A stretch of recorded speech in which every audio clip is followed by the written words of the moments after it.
नमस्कार। आज बात करते हैं एक बहुत बड़ी कहानी की। पाकिस्तान अपनी राष्ट्रीय एयरलाइन पीआईए को बेच रहा है और ये कोई मामूली बात नहीं है। ये एक ऐसी डील है जिस पर अरबों डॉलर और उस देश की पूरी आर्थिक किस्मत टिकी हुई है। तो सबसे पहला और बड़ा सवाल तो यही उठता है, आखिर कोई भी देश अपनी राष्ट्रीय शान, अपनी नेशनल एयरलाइन को बेचने के लिए क्यों मजबूर हो जाएगा? देखिए, इसका जवाब जितना हैरान करने वाला है उतना ही सीधा भी है।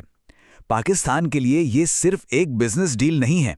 ये तो आईएमएफ यानी अंतर्राष्ट्रीय मुद्रा कोष से जो बहुत जरूरी आर्थिक मदद मिलनी है उसकी एक सबसे बड़ी शर्त है।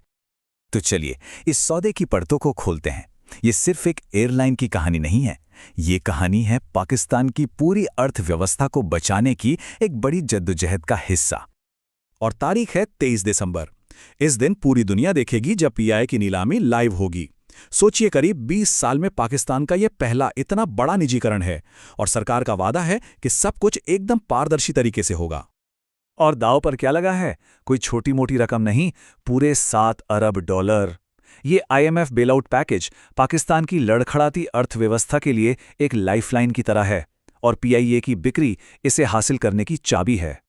लेकिन सवाल यह है कि आखिर हालात यहां तक पहुंचे कैसे? ये समझने के लिए कि एक जमाने की शान आज एक बोझ कैसे बन गई, हमें पीआईए के शानदार अतीत में झांकना होगा। ये स्लाइड एक तरह से पीआईए की पूरी कहानी बता देती है। जरा सोचिए, एक तरफ 60 और 70 का वो सुनहरा दौर था जब पीआईए दुनिया की टॉप एयरलाइंस में से एक थी, और दूसरी तरफ आज की कड़वी हकीकत है, पहाड़ जैसा कर्ज, सुरक्षा पर गंभीर सवाल और कई देशों में उड़ने पर पाबंदी। तो आखिर हुआ क्या? इतनी शानदार एयरलाइन की ये हालत कैसे हो गई? आइए एक एक करके वजहों पर नजर डालते हैं।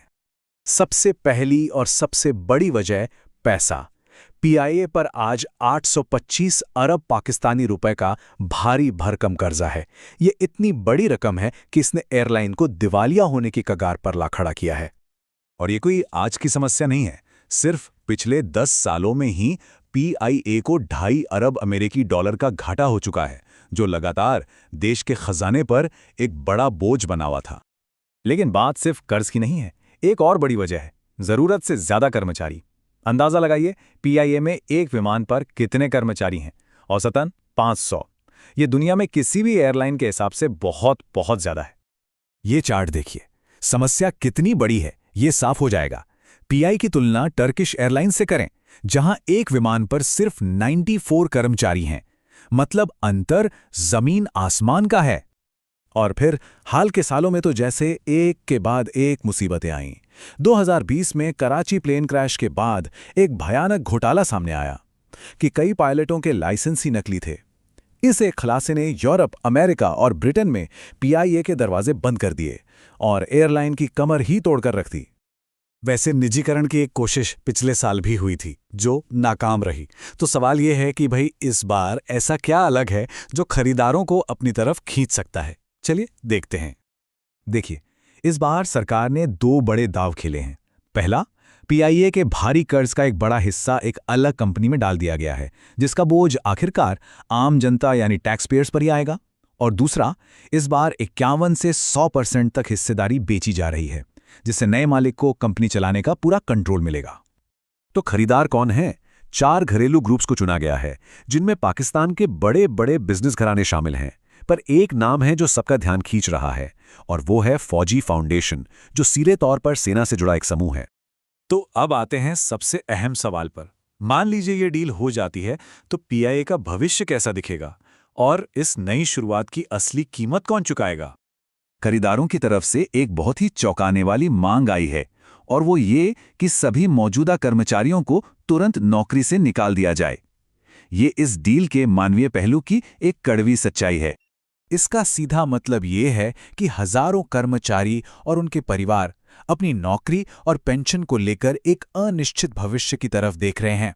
खरीदार नौकरी की कोई गारंटी देने को तैयार नहीं है, जिससे इन कर्मचारियों के भविष्य पर एक बहुत बड़ा सवालिया निशान लग गया है। तो आखिर इस पूरे सौदे में किसके लिए क्या दांव पर लगा है? सरकार के लिए ये आईएमएफ से पैसा पाने और एक घाटे वाले बोझ से छुटकारा पाने का मौका है। खरीदारों के लिए ये एक राष्ट्रीय एयरलाइन का मालिक बनने का सुनहरा अवसर है, लेकिन साथ में एक बहुत बड़ी चुनौती भी।